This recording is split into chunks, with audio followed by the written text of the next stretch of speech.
Le premier SMS est arrivé un mardi matin de mars. Il faut qu'on parle de la maison de maman. Tu es égoïste de tout garder pour toi. J'ai fixé mon téléphone tout en préparant les sacs d'école pour Léa et Théo. Cette maison n'appartenait plus à maman. Elle me l'avait cédée légalement il y a 8 ans, juste après son diagnostic de maladie d'Alzheimer. J'avais investi 180 000 € pour la rénover, la transformant en un duplex qui générait 4 200 € de revenus locatifs mensuels. Ma sœur Sandrine le savait parfaitement. Nous en avions discuté lors des obsèques de maman il y a 2 ans. Je n'ai pas répondu. Le second message est arrivé l'après-midi même. Tes enfants ont l'air de bien s'amuser à l'école primaire Jean Jaurès. L'air de jeu est sympa. J'ai senti un froid glacial m'envahir. Sandrine habitait à Marseille, à l'autre bout de la France. L'école Jean Jaurès se trouvait ici, à Nantes. Ce jour-là, je suis allée chercher Léa et Théo moi-même au lieu de les laisser prendre le bus scolaire. Une Renault Clio grise appartenait à Sandrine et était garée juste en face de l'entrée de l'école. Elle m'a fait un signe de la main. Le soir même, lors du dîner pour l'anniversaire de papa, j'en ai parlé à la famille. Sandrine surveille l'école des enfants, ai-je dit doucement. Papa a posé sa fourchette. Elle est venue pour mon anniversaire. Elle est sûrement passée devant par hasard. Elle m'a envoyé un message à propos du jardin d'enfants, ai-je rétorqué. Mon frère Mathieu a éclaté de rire. Tu es paranoïaque, Nathalie. Elle essaie juste de renouer avec son neveu et sa nièce. Sandrine a souri depuis l'autre bout de la table. J'ai pensé m'arrêter pour dire bonjour, mais tu es si protectrice. Je ne voulais pas m'imposer. La famille a hoché la tête avec sympathie. C'était moi la personne difficile. Je l'avais toujours été. Les messages se sont intensifiés tout au long du mois d'avril. Le sac à dos de Léa est trop mignon, celui avec les papillons roses. Théo a besoin de meilleures baskets pour le sport. Les siennes tombent en lambeaux. Il déjeune à la cantine à 11h45. Léa s'assoit avec la petite blonde. Théo mange seul. J'ai installé un traceur GPS sur ma voiture. La Clio de Sandrine apparaissait dans les mêmes rues que moi quand j'allais au travail, au supermarché, ou au rendez-vous chez le dentiste des enfants. Elle restait toujours 3 ou 4 voitures derrière. J'ai commencé à noter les heures, les lieux à prendre des captures d'écran de son véhicule. Mon ex-mari, Julien, pensait que je perdais la tête. Ta sœur ne va pas te harceler, m'a-t-il dit lors de la garde alternée. Vous devez juste régler cette histoire d'héritage. Elle suit nos enfants, ai-je crié. C'est la famille, Nathalie. Peut-être qu'elle veut s'impliquer davantage. Il m'a tendu le blouson de Théo. Signe les papiers qu'elle veut et passe à autre chose. J'ai appelé le commissariat de Nantes. L'officier a été poli mais catégorique, les disputes familiales ne sont pas considérées comme du harcèlement criminel sans menace explicite. Rouler sur la voie publique n'est pas illégal. Ils m'ont suggéré de demander une ordonnance de protection si j'avais des preuves de menaces directes. Je n'en avais pas. Pas encore. Le mois de mai a apporté une nouvelle pression.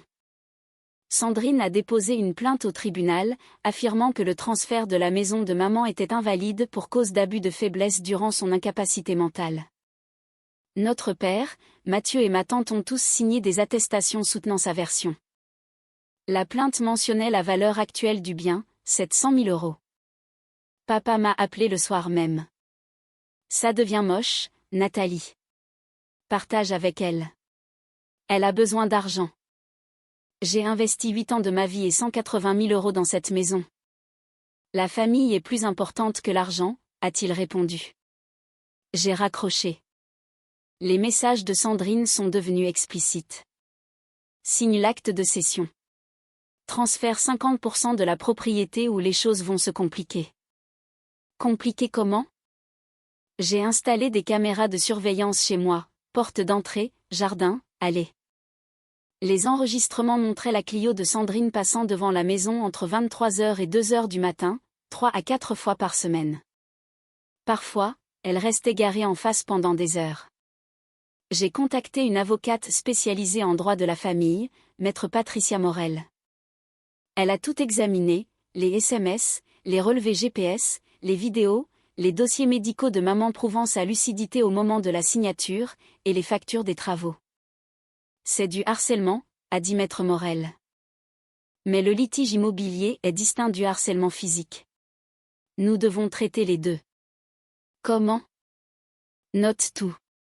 Ne réponds pas, laisse-la s'enfoncer. Juin a été le point de rupture. Sandrine a créé une page Facebook intitulée « Justice pour Simone Martin ». La page affirmait que j'avais manipulé une femme malade, volé ses biens et que j'empêchais maintenant Sandrine de toucher sa part légitime. Elle a publié des photos de la maison, de ma voiture, de mon bureau. Puis, elle a posté des photos de Léa et Théo. Des photos de classe prises sur le site de l'école Jean Jaurès. Des photos d'eux sur l'aire de jeu, prises à leur insu. Une vidéo de Théo descendant du bus. La légende disait, ces enfants profitent d'un bien volé. Leur mère leur apprend que le vol est acceptable. Mon téléphone a explosé de messages d'amis inquiets et de parents éloignés. Papa a appelé, furieux. Retire tes accusations contre Sandrine tout de suite. Je n'ai rien posté, c'est elle qui expose mes enfants. Elle se défend. Tu as mis toute la famille contre elle. Mathieu a envoyé un SMS groupé à 12 membres de la famille. Nathalie fait une dépression nerveuse. Elle prétend que Sandrine la harcèle. Nous devons intervenir avant qu'elle ne commette l'irréparable. L'argent la rend paranoïaque. Je me suis assise dans ma voiture devant l'école de Léa et j'ai pleuré. Puis j'ai appelé maître Morel. Elle publie des photos de mes enfants en ligne. Fait des captures de tout. Je dépose une demande d'ordonnance de protection d'urgence aujourd'hui même. Cet après-midi-là, j'ai reçu le dernier SMS de Sandrine. Dernière chance. Signe les papiers de transfert que je t'envoie. Ou ces photos iront dans des endroits bien pires que Facebook. J'en ai des centaines d'autres. Certaines sont très intéressantes. La menace était claire. L'insinuation était pire. J'ai immédiatement transféré le message à mon avocate. L'audience pour l'ordonnance de protection a été fixée au 28 juin. J'ai passé 3 semaines à tout préparer. Maître Morel a engagé un expert en informatique légale qui a analysé la page Facebook de Sandrine, extrayant les métadonnées de chaque photo. Les horodatages prouvaient des mois de surveillance, des photos prises de mars à juin, documentant la routine quotidienne de mes enfants. J'ai compilé les données GPS dans un tableau, 47 fois où le véhicule de Sandrine m'avait suivi sur 14 semaines. Les caméras de surveillance montraient 23 passages nocturnes devant chez moi. Les SMS étaient au nombre de 186, passant des demandes d'argent aux menaces explicites sur les enfants. Maître Morel a également obtenu les relevés téléphoniques de Sandrine. Le bornage plaçait son téléphone à moins de 150 mètres de l'école Jean Jaurès pendant 31 jours d'école, alors qu'elle était censée vivre à Marseille et n'avait aucune affaire à Nantes. Le 27 juin, Maître Morel m'a appelé avec une nouvelle inattendue. Le procureur de la République a décidé de se saisir de l'affaire. Le caractère interrégional du harcèlement et les menaces en ligne déclenchent des poursuites pénales graves. Ce n'est plus une simple audience civile. Mon estomac s'est noué. Qu'est-ce que ça veut dire? Ça veut dire qu'ils prennent cela très au sérieux. Très au sérieux. Le tribunal judiciaire de Nantes paraissait intimidant le 28 juin. Je suis arrivée avec Maître Morel à 9h pour l'audience de 10h. Sandrine était assise dans le couloir avec papa et Mathieu, tous deux en costume. Elle portait une robe bleu marine professionnelle et tenait un dossier. Elle m'a souri, avec assurance. À 9h45, 3 agents de la police judiciaire en civil sont entrés par une porte latérale. Maître Morel s'est penché vers moi. La brigade de protection des mineurs est là, a-t-elle chuchoté. Mon cœur battait à tout rompre. À 10h, nous sommes entrés dans la salle d'audience. La juge Catherine Legrand présidait. Mais au lieu de la simple audience que j'attendais, une représentante du parquet, Clémence Vallet, était assise à la table du ministère public. Madame la juge, a commencé la procureure, ce dossier relève du harcèlement moral aggravé et de l'extorsion de fonds sous la menace, ainsi que de la mise en danger de mineurs par la diffusion de données privées sur Internet. Le sourire confiant de Sandrine s'est évanoui. La procureure a présenté les preuves méthodiquement. Les données GPS affichées sur grand écran montraient la Clio de Sandrine me suivant à travers Nantes pendant 14 semaines. Le bornage téléphonique prouvait ses allers-retours incessants depuis Marseille. Les SMS apparaissaient par ordre chronologique, montrant l'escalade de la folie. Puis, Clémence Vallet a montré les publications Facebook. La prévenue a posté 47 photos de mineurs sans le consentement des parents, incluant des détails sur leurs horaires et lieux de vie. Les métadonnées montrent que ces photos ont été prises de manière clandestine sur 4 mois. L'avocat de Sandrine, un juriste local qu'elle avait engagé pour le litige immobilier, semblait stupéfait.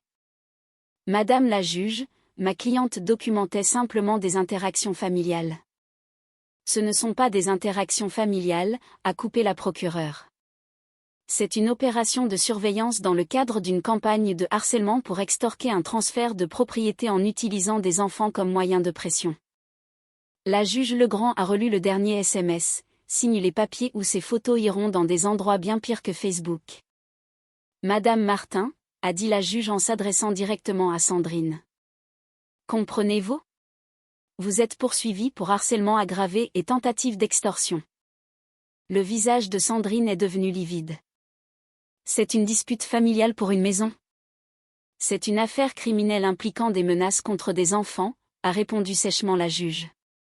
Papa s'est levé dans le public. Madame la juge, mes filles ont juste besoin de s'expliquer. Rasseyez-vous, monsieur, a ordonné la juge. Nous sommes dans une enceinte pénale. La procureure a continué. La brigade spécialisée est intervenue car la mention « des endroits bien pires que Facebook » suggère l'intention de diffuser des images de mineurs sur des plateformes liées à l'exploitation pédopornographique. Je n'avais même pas envisagé cette interprétation. Mes mains tremblaient. Nous demandons le placement en détention provisoire immédiat en attendant le procès, a déclaré la procureure. La prévenue a prouvé qu'elle pouvait traverser le pays pour harceler sa victime, qu'elle a proféré des menaces graves et que son comportement est en escalade constante. Sandrine a éclaté en sanglots. Je voulais juste ce qui était juste. Cette maison était à maman. La maison a été légalement transférée il y a 8 ans, a rappelé la procureure. Votre plainte pour abus de faiblesse n'a été déposée que pour servir de levier à cette extorsion. Maître Morel a présenté les dossiers médicaux, 2 neurologues renommés avaient évalué maman avant le transfert, confirmant qu'elle comprenait parfaitement ce qu'elle signait. Le transfert incluait même les plans de rénovation que j'avais financés. La juge Legrand a tout examiné en silence pendant de longues minutes. Je prononce l'ordonnance de protection immédiate interdisant tout contact de la prévenue avec la plaignante et ses enfants. Je suspends également la procédure civile concernant la maison en attendant l'issue du procès pénal. Elle a regardé Sandrine. Madame Martin, vous allez être placée sous mandat de dépôt. Une audience de cautionnement aura lieu sous 72 heures. 2 policiers se sont approchés de Sandrine. Elle a regardé papa avec désespoir. C'est insensé. Je suis sa sœur. Vous avez traqué les enfants de votre sœur pendant des mois pour de l'argent, a conclu la juge. Ce n'est pas de la sororité. C'est un crime. On lui a mis les menottes. Mathieu s'est levé, furieux. Tu détruis cette famille pour du fric, Nathalie. Votre sœur a détruit cette famille quand elle a commencé à suivre des enfants à l'école, a froidement répondu la procureure. La salle s'est vidée lentement. Papa et Mathieu sont partis sans me regarder. Sandrine a été escortée par une porte dérobée, pleurant toujours. Maître Morel m'a serré l'épaule. C'est fini. Mais ça ne l'était pas vraiment. La procureure nous a rejointes dans le couloir.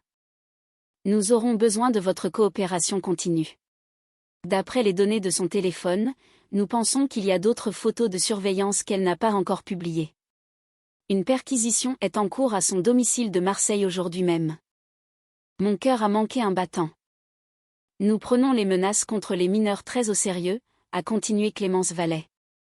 Elle risque jusqu'à 5 ans de prison pour le harcèlement et jusqu'à 7 ans pour la tentative d'extorsion. J'ai hoché la tête, engourdi. Maître Morel m'a raccompagné à ma voiture. La maison est à vous, Nathalie. Elle l'a toujours été. Je suis allée à l'école Jean Jaurès et j'ai récupéré Léa et Théo plus tôt. Ils sont montés dans la voiture en se disputant pour savoir qui choisirait la musique. Une scène normale, sûre. Ce soir-là, j'ai reçu un email du parquet, la mise en liberté de Sandrine a été refusée. Elle resterait en prison jusqu'au procès. La perquisition avait permis de retrouver plus de 300 photos de mes enfants sur son ordinateur, certaines prises avec un téléobjectif depuis une longue distance. Papa a laissé un message vocal, « Tu as brisé la vie de ta sœur. J'espère que tu es contente. » Je l'ai effacé. Mathieu a envoyé un SMS, « La famille ne signifie rien pour toi. » J'ai bloqué son numéro. La maison est restée mienne. Les locataires ont continué à payer leur loyer. Léa et Théo ont continué à aller à l'école. Et Sandrine est restée derrière les barreaux, pour avoir confondu harcèlement et négociation.